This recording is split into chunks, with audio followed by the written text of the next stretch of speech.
Evelyn typed, alone. The office was quiet, too quiet. Outside, the city slept, but Evelyn worked on, determined to finish her project. Her fingers flew across the keyboard. The only sound was the click-clack of keys. She glanced at her watch. Midnight. Time for a coffee break. Evelyn stood up, stretched. Her office felt different at night, colder, emptier. The air hung heavy, filled with shadows. She shivered, pulled her sweater tighter. Walking to the office kitchen, she heard a noise, a soft whisper from the hallway.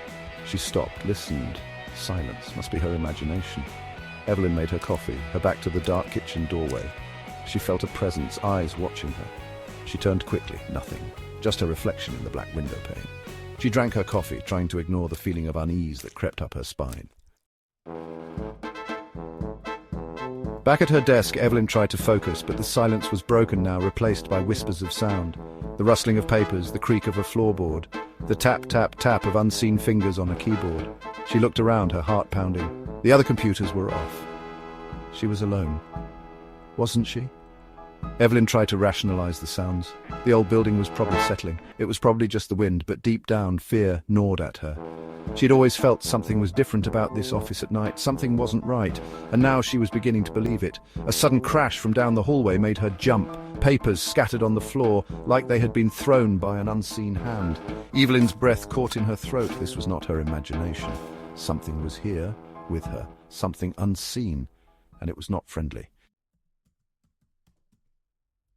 Evelyn's gaze fell on the computer farthest down the row. Its screen flickered to life. Words began to appear, slowly as if typed by hesitant fingers. Hello, the screen read. Evelyn's blood ran cold. She was alone in the office. Who was typing? Who's there? She whispered, her voice trembling. The reply appeared instantly. Help me.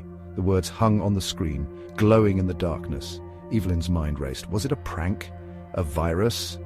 But the plea on the screen felt real, desperate. It sent chills down her spine. She wanted to run, to escape the office and never return.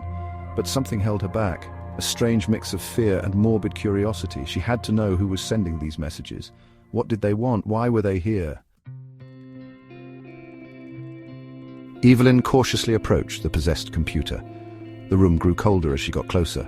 The air crackled with an unseen energy. She felt a presence near her, cold and menacing. Her hand trembled as she reached for the mouse. Suddenly, the lights flickered violently. Evelyn gasped, stumbled back. In the darkness, she saw a figure standing by the door. Tall, shadowy, its eyes glowed an eerie red. Terror gripped her heart. She screamed, a primal sound of pure fear. The lights flickered back on.